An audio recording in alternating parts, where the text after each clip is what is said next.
Hello കൂട്ടുകാരെ, നമസ്കാരം. ഇന്നത്തെ പരിപാടി ഇതായിരുന്നു കേട്ടോ. കുറച്ച് വിറക് പെറുക്കാനുണ്ടെന്ന് വിറക് പെറുക്കി കൊണ്ടുവന്ന നമ്മുടെ ലച്ചുവിൻ്റെ വീഡിയോ കണ്ടു കാണുമെന്ന് വിചാരിക്കുന്നു. ഞാൻ ഓണസദ്യയൊക്കെ കഴിക്കുന്ന അവളെ കെട്ടിയിട്ടിരുന്ന എരുത്തിലാണ് കേട്ടോ. ഇത് അവളെ ഞങ്ങൾ കൊടുത്തു. അപ്പം ആ എരുത്തിനകത്താണ് ഞാൻ ഈ വിറക് പെറുക്കി വെച്ചേക്കുന്നത്. അപ്പം ആദ്യം രാവിലെ ചോറും വെച്ചു, സാമ്പാറും വെച്ചു. നമ്മുടെ പുരയിടത്തുനിന്ന് കിട്ടിയ വഴുതനങ്ങയുണ്ടായിരുന്നു. പിന്നെ അതുപോലെ തന്നെ പാവയ്ക്ക ഉണ്ടായിരുന്നു. പാവയ്ക്ക തോരനും വെച്ച് കൊച്ചിനും കൊടുത്ത് വിട്ടിട്ട് രാവിലെ കാപ്പികുടിയും കഴിഞ്ഞ് ഇന്നത്തെ പരിപാടി ഇതായിരുന്നു, വിറക് പെറുക്കലായിരുന്നു. പിന്നെ വിറക് പെറുക്കി കൊണ്ടുവന്ന് വെച്ചിട്ട് വെറുതെ ഇരിക്കണ്ടല്ലോ എന്ന് വിചാരിച്ചു. അടുക്കള ഭാഗത്ത് പോച്ചയായിരുന്നു. അപ്പോൾ പോച്ചയെല്ലാം ഒന്ന് ചെത്തി കളയാമെന്ന് വിചാരിച്ചു. അപ്പം ഭിത്തിയുടെ സൈഡിലായിട്ട് ഞങ്ങളുടെ വീടാണെങ്കിൽ തേച്ചിട്ടില്ല കേട്ടോ, സിമെൻറ്റ് കട്ടയാണ്. അപ്പം ഇഴജന്തുക്കളൊക്കെ എഴഞ്ഞ് മേളിൽ കയറാൻ എളുപ്പമാണല്ലോ. അതുകൊണ്ട് ആ സൈഡിൽ ഭിത്തി സൈഡിൽ പരമാവധി ഞാൻ പോച്ച കിളുക്കാൻ അനുവദിക്കത്തില്ല. അപ്പം ഈ മഴയായതുകൊണ്ട് കുറച്ച് പോച്ചയൊക്കെ കിളുത്തിട്ടുണ്ടായിരുന്നു. അപ്പോൾ അതെല്ലാം ചെത്തിക്കളഞ്ഞു. അതിനുവേണ്ടി ഞാൻ കരണ്ടിയാണ് എടുത്തിട്ടുള്ളത്.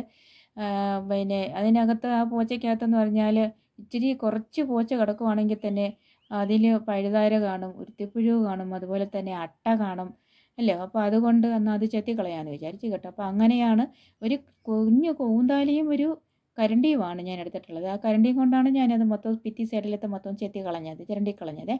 ഇപ്പം കറിവേപ്പിലയുടെ ചുവട്ടിൽ ഇതേ ചെറുക്കൻ നിൽക്കുന്ന സ്ഥലത്ത് കണ്ട ഇത് കറിവേപ്പിലയാണ്. കറിവേപ്പിലയുടെ ചുറ്റിലും ആ ചുറ്റിപ്പറ്റി അങ്ങ് നിൽക്കും. എന്നിട്ട് അങ്ങോട്ട് പോകുമ്പോഴത്തെ കണ്ടില്ല ഒറ്റ വലിയ കറിവേപ്പില ചൂടോടെ പോകുന്ന മട്ടില്ല അവൻ വലിക്കുന്നത്.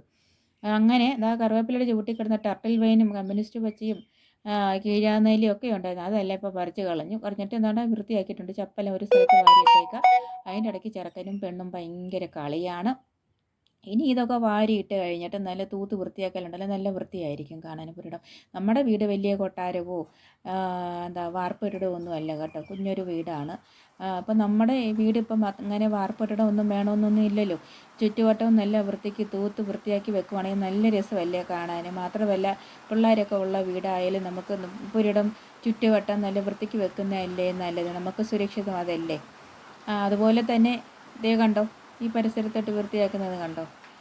നല്ല വെയിലുണ്ട്. ഇപ്പം വെയിലിന് നല്ല ചൂടാണ് കേട്ടോ. പട്ടിക്കുട്ടിൻ്റെ അടിവശത്ത് വെക്കാൻ അപ്പടി പോച്ചയായിരുന്നു, കുഞ്ഞു കുഞ്ഞു പോച്ചയായിരുന്നു. അങ്ങനെ വീടിൻ്റെ അടുക്കള ഭാഗത്ത് മുഴുവനും ഞാൻ തെളിച്ച് വൃത്തിയാക്കിയിട്ടുണ്ട്.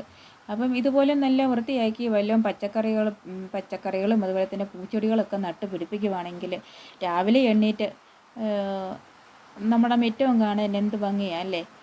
ഇത് കണ്ടോ. അപ്പം ഞാൻ എൻ്റെ വീടിൻ്റെ ചുറ്റിൽ ഞാൻ ആവശ്യത്തിനുള്ള പച്ചക്കറി കൃഷിയും ചെയ്തിട്ടുണ്ടായിരുന്നു. ഇപ്പം മഴയായതുകൊണ്ടാണ് ആ കൃഷി മുഴുവനും പോയില്ല, കുറച്ചൊക്കെ ഉണ്ട്.